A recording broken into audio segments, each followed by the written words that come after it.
सगळ्यात पहिल्यांदा आपण ज्या शाळेत आता शिकतोय, तुम्ही बातम्या बघितल्यात का? बदलापूर जिल्हा ठाणे येथे जी काही घडलेली घटना आहे ती दुर्दैवी आहे, अत्यंत करुणास्पद आहे.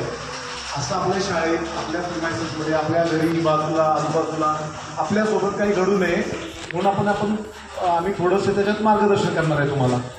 तर तुम्ही काय करायचे, काळजी घ्यायची आहे त्याच्याबद्दल की तुम्ही येताना कशाने येतात? तुम्ही शाळेत स्कूल बस येत आहे का तुम्ही सायकलिंग येत आहे? तुमच्या सायकलिंग येत आहे तर वाटेत तुम्हाला कोणी छेडणार नाही, कुणी थांबवणार नाही, कुणी काही गैरकृत्य करणार नाही याची काळजी तुम्ही स्वतः पण घ्यायची आहे. तसं अलार्म फॉलो केला तर ते तुमच्या लोकेशनपर्यंत तुम्ही जिथं कुठं असाल तिथंपर्यंत तुम्ही पोहोचता. तुम्ही वेगळं सांगायची सुद्धा गरज नाही, ते लोकेशन ऑटोमॅटिक आमच्या कंट्रोलवर जातं आणि तिथून ते आम्हाला समजत असतं, म्हणजे तुम्हाला बोलता नाही. आणि दुसरा तुमचा चाइल्ड हेल्पलाईनचा नंबर 698 ही माहिती पाहिजे तुम्हाला, म्हणजे त्यावरती तुम्ही जर सांगितलं तर ते कंट्रोल तुम्हाला तुमची माहिती विचारून घेऊन तुम्हाला ते सांगत असतं. तुम्हाला कोणी छेडणार नाही. तिकडं बाथरूमला वगैरे जाताना काही अडचण आहे का तुम्हाला शाळेमध्ये, तर ते सुद्धा तुम्ही बघितलं पाहिजे. तर तसं काय असेल, तुमचे वर्गमित्र असतील, मैत्रिणी असतील, तर त्या छेडत असतील, तुम्हाला काही त्रास देत असतील, त्या सुद्धा तुम्ही सरांना सांगितलं पाहिजे, मॅडमना सांगितलं पाहिजे.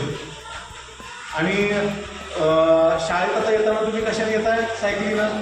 रोडच्या कुठल्या बाजूने गाडी सायकल चालवावी? लेफ्ट साईडने चालवावी. आणि कसे चालवायचे? एकदम 4-5 जण आले पाहिजे की एखादं कसे आलं पाहिजे?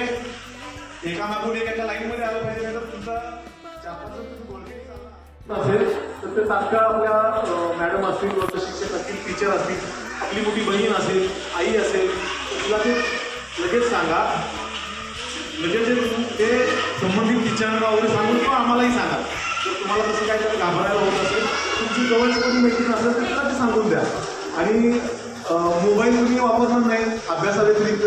तुम्हाला मोबाईल लागतोय का? प्रोजेक्ट काही असतात तेवढ्या पुरते घेतले तर ते शक्यतो आता सगळे ऑनलाईनच